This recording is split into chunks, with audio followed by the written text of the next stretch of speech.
मेरा बेटा आपकी बेटी से शादी करना चाहता है। मेरे बेटे को किसी चीज की कमी नहीं है। संजीव के माता पिता के आगे बोलने से पहले ही अभिषेक ने कहा, मेरी बेटी अनुष्का की जिंदगी के फैसले वह खुद लेगी। यदि वह संजीव से शादी करना चाहेगी तभी मैं कुछ कह सकता हूँ। तभी संजीव के माता पिता बोले, आप ऐसा क्यों कह रहे हैं? अरे मेरा बेटा सेल टैक्स में ऑफिसर है। ऐसा लड़का आसानी से नहीं मिलेगा। एक बार आप अपनी बेटी से बात करके तो देखिए। यह सुन अभिषेक मुस्कुराता हुआ आए हुए मेहमानों के लिए चाय बनाने चला गया। रसोई में चाय बनाते हुए अभिषेक को उसकी पत्नी की याद आ गई। प्रियंका नाम था उसका। बला की खूबसूरत थी वो। उसकी खूबसूरती ने ही तो अभिषेक को उसका दीवाना बना दिया था। भगवान ने बहुत फुर्सत से बनाया था उसे। आंखें झील सी गहरी, खूबसूरत, घने लंबे काले बाल। अभिषेक ने जब पहली बार उसे देखा तो उसकी खूबसूरती में इस कदर खो गया कि उसने ठान लिया कि अगर वह शादी करेगा तो प्रियंका से ही करेगा। अभिषेक एक कंपनी में अच्छे पद पर कार्यरत था। उसे किसी चीज की कोई कमी नहीं थी सिवाय एक अच्छे जीवन साथी की, जो कि उसे प्रियंका में दिखाई पड़ती थी। वह जल्द से जल्द प्रियंका से शादी करना चाहता था, इसलिए अपने माता पिता से कहकर प्रियंका के घर रिश्ता भिजवा दिया। प्रियंका के घर वालों को भी बिना दहेज के इतना अच्छा लड़का मिल रहा था, इसलिए वह लोग मना नहीं कर पाए। इसके बावजूद कि प्रियंका अभी शादी नहीं करना चाहती थी, उसके बड़े बड़े सपने थे। अपनी खूबसूरती के दम पर अपनी पहचान बनाना चाहती थी। लेकिन हमारे समाज में लड़कियों की सुनना कौन चाहता है? प्रियंका के साथ भी वही हुआ। घर वालों ने जबरदस्ती प्रियंका की शादी अभिषेक के साथ करवा दी। प्रियंका शादी कर अभिषेक के घर आई तो अभिषेक को लगा कि उसके घर चांद उतर आया है। लेकिन प्रियंका को शादी की कोई खुशी नहीं थी। वह खोई खोई रहती। अभिषेक जहां प्रियंका को पाकर बहुत खुश था, वहीं प्रियंका मजबूरी में रिश्ता निभा रही थी। वह अपने सपने को मरते हुए देख शायद खुश नहीं हो पा रही थी। लेकिन अभिषेक प्रियंका को बहुत प्यार करता था। अभिषेक प्रियंका को किसी चीज की कमी नहीं होने देता था। प्रियंका पर जान छिड़कता था तो प्रियंका ही अब उसकी दुनिया बन गई थी। कुछ साल बाद अभिषेक और प्रियंका के अनमने रिश्ते से ही उनकी जिंदगी में एक प्यारी सी बिटिया आई। उन्होंने उसका नाम अनुष्का रखा। अनुष्का भी बहुत खूबसूरत थी, बिल्कुल अपनी मां पर गई थी। अभिषेक की तो मानो मुहम्मांगी मुराद पूरी हो गई। उसने प्रियंका से कहा भी धन्यवाद, मुझे चांद सी बेटी देने के लिए। इधर अनुष्का के जन्म के बाद भी प्रियंका में ज्यादा कोई बदलाव नहीं आया। न ही उसकी खूबसूरती में कोई कमी आई और न ही अभिषेक के लिए उसके दिल में प्यार उभर पाया। शायद वह सिर्फ अपने सपनों के लिए जीती थी। धीरे धीरे समय बीतता गया। अनुष्का 2 साल की हो गई थी। एक दिन अभिषेक घर आया तो उसने देखा कि अनुष्का सोई हुई है और प्रियंका घर में कहीं नहीं है। अभिषेक ने सब जगह फोन किया, पुलिस में भी कंप्लेन किया, लेकिन प्रियंका का कोई अता पता न चला।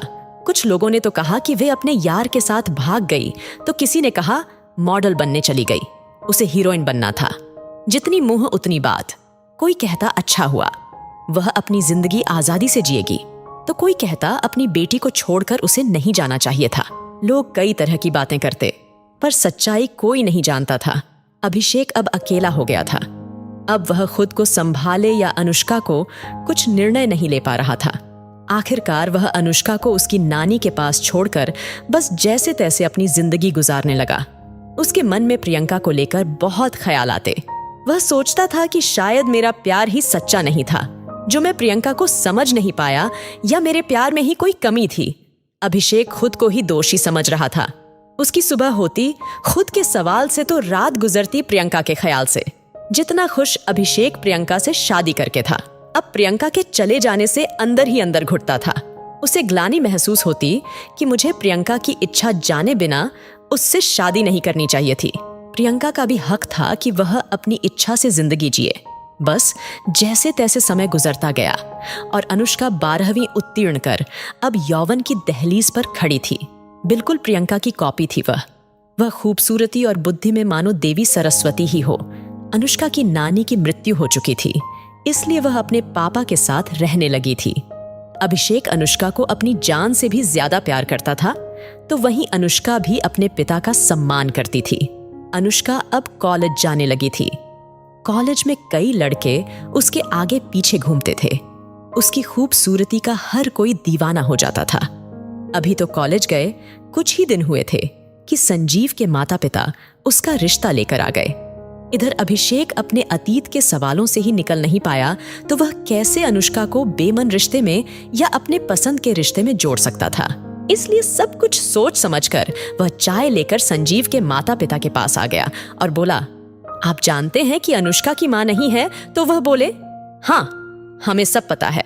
अनुष्का की माँ अनुष्का को छोड़कर जब वह 2 साल की थी तभी चली गई थी। अच्छा, तो आप फिर यह भी जानते होंगे कि मेरी और प्रियंका की शादी भी मेरी ही पसंद से हुई थी। प्रियंका की पसंद की ओर किसी ने ध्यान ही नहीं दिया। उसकी पसंद या सपनों का ख्याल किसी को नहीं आया। लेकिन मैं अपनी बेटी के साथ ऐसा नहीं करूंगा। मैं पहले चाहूंगा कि वो अपने सपने पूरे करे, और रही उसकी शादी की बात तो वह भी मैं उसी की पसंद से करवाऊंगा। इसलिए लड़का अच्छा है, सिर्फ इसलिए मैं अपनी बेटी की शादी नहीं कर दूंगा। कहते कहते अभिषेक का गला भर आया। तभी अनुष्का कॉलेज से आ गई। अपने पापा के रुदन शब्द वह भी सुन चुकी थी। वह अपने पापा के गले लग के बोली, पापा, आपका सपना ही मेरा सपना है। तो अभिषेक अपनी प्यारी बेटी का माथा चूमते हुए बोला, नहीं बेटी, किसी की जिद और झूठी सम्मान की खातिर अपनी इच्छाओं का दमन नहीं करना। तुम्हारी खूबसूरती, तुम्हारे सपने सबसे पहले तुम्हारे हैं। यह सब सुनकर संजीव और संजीव के माता पिता भी अनुष्का पर फैसला छोड़कर चले गए। आज अभिषेक अपनी बेटी पर फैसला छोड़कर खुद को बहुत हल्का महसूस कर रहा था। उसे लग रहा था कि शायद 20 साल पहले की गई गलती का बोझ वह आज उतार पाया है। दोस्तों, आपको स्टोरी कैसी लगी? नीचे कमेंट करके जरूर बताएं, और इसी तरह की बेहतरीन वीडियो देखने के लिए हमारे पेज को जरूर फॉलो करें। धन्यवाद।